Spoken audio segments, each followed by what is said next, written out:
So మీకు ఇంట్రోవర్ట్గా ఉండి ఒక కథ చెప్పటం రావట్లేదు అంటే నేను ఫిల్మ్ మేకర్ అవనేమో అని అనుకోవద్దు.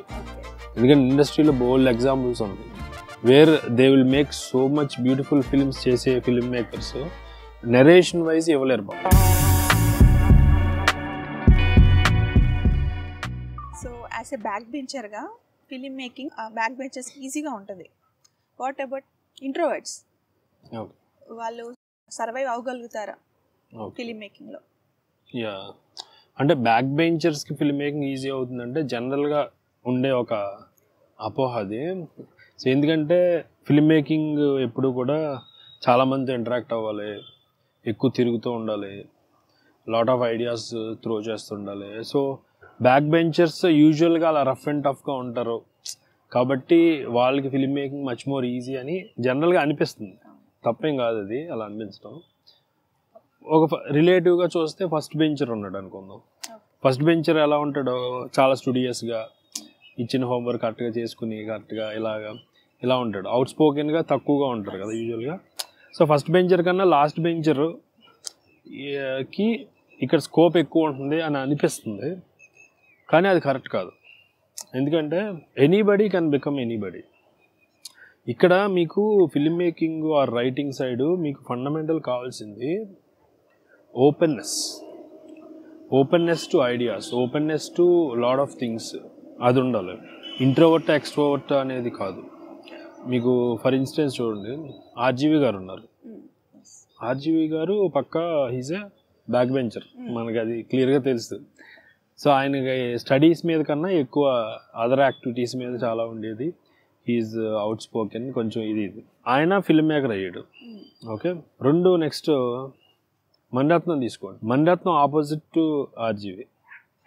మణిరత్నం రిలేటివ్గా చెప్పాలంటే ఫస్ట్ బెంచర్ అనుకోవచ్చు. He's very studious, very understanding ఇదంతా. ఇప్పుడు త్రివిక్రమ్ గారు తీసుకోండి. త్రివిక్రమ్ గారు గోల్డ్ మెడలిస్ట్ స్టడీస్లో, ఫస్ట్ బెంచర్ రిలేటివ్గా. మరి ఆయన కూడా సక్సెస్ అయ్యాడు అలా చూసిన. సో ఇక్కడ ఏం వస్తుందంటే మీరు ఫస్ట్ బెంచరా, మిడిల్ బెంచరా, లాస్ట్ బెంచరా అని కాదు, మీరు how open you are to new ideas, how open you are to experimentation అనే పర్సనాలిటీని బట్టి ఉంటుంది. కానీ ఏ బెంచ్లో కూర్చున్నా మీరు ఫిల్మ్ మేకర్ అవ్వచ్చు actually. So it's more about మీరు అలా తీసుకుంటే ఇండస్ట్రీలోనే కొంతమంది, అంటే నేను పేర్లు చెప్పకూడదు కానీ వాళ్ళకి ఇలా 1-to-1 కాన్వర్సేషన్ చేయటం రాదు, కానీ వాళ్ళు చాలా మంచి ఫిల్మ్ మేకర్స్. సో మీకు ఇంట్రోవర్ట్గా ఉండి ఒక కథ చెప్పటం రావట్లేదు అంటే నేను ఫిల్మ్ మేకర్ అవనేమో అని అనుకోవద్దు. ఎందుకంటే ఇండస్ట్రీలో బోల్డ్ ఎగ్జాంపుల్స్ ఉన్నాయి where they will make so much beautiful films చేసే ఫిల్మ్ మేకర్స్ నెరేషన్ వైజ్ ఇవ్వలేరు బాబు. సో వాళ్ళకి ఇవ్వలేనప్పుడు వాళ్ళకి క్లారిటీ ఎక్కడ ఉందంటే కొంతమంది పేపర్ మీద పెట్టగలరు అద్భుతంగా. సో వాళ్ళ మోడ్ ఆఫ్ కమ్యూనికేషన్ అది. కొంతమంది పేపర్ మీద కూడా పెట్టకపోవచ్చు. There are certain film makers, వాళ్ళు స్క్రిప్ట్ చదివినా మీకు అర్థం కాకపోవచ్చు అందులో, కానీ వాళ్ళు ఎగ్జిక్యూషన్ చేసినప్పుడు, ఫైనల్గా అవుట్పుట్ తీసుకున్నప్పుడు చాలా అద్భుతాలు క్రియేట్ చేస్తారు.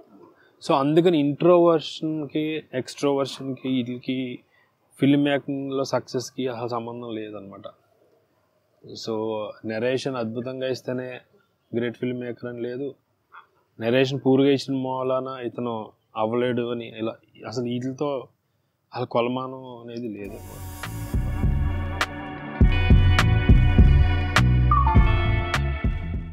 మూవీ ఆస్పిరెంట్స్కి ఇన్పుట్స్ అవసరం? ఖచ్చితంగా అవసరం ఇన్పుట్స్. మన బ్రెయిన్ అర్థం చేసుకుంటే మీరు అడిగిన క్వశ్చన్ యాక్చువల్ రూట్ ఏంటనేది అర్థం అవుతుంది.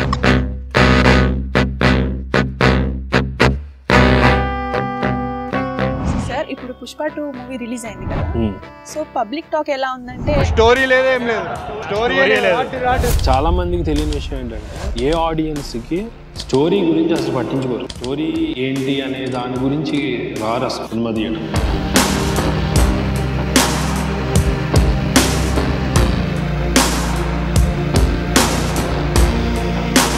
నిజానికి ఒక బ్లాక్ బస్టర్ అవడానికి కథే అవసరం లేదు. ఫిలిం ఆస్పిరెంట్కి cinematography, editing, sounds, visual effects అనేవి నాలెడ్జ్ ఉండాలంటారా? తెలిస్తే ఖచ్చితంగా మంచిది. పూర్తిగా తెలియాల్సిన పని లేదు. ఫిల్మ్ మేకర్ అవ్వాలనుకుంటే ఖచ్చితంగా అతనికి తెలియాల్సిన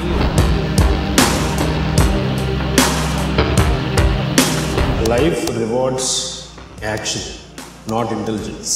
అంటే ఎప్పుడు కూడా జీవితం పని చేసేవాడికి రివార్డ్ ఇస్తుంది, తెలివితేటలు ఉన్నవాడు కనుక కాదు.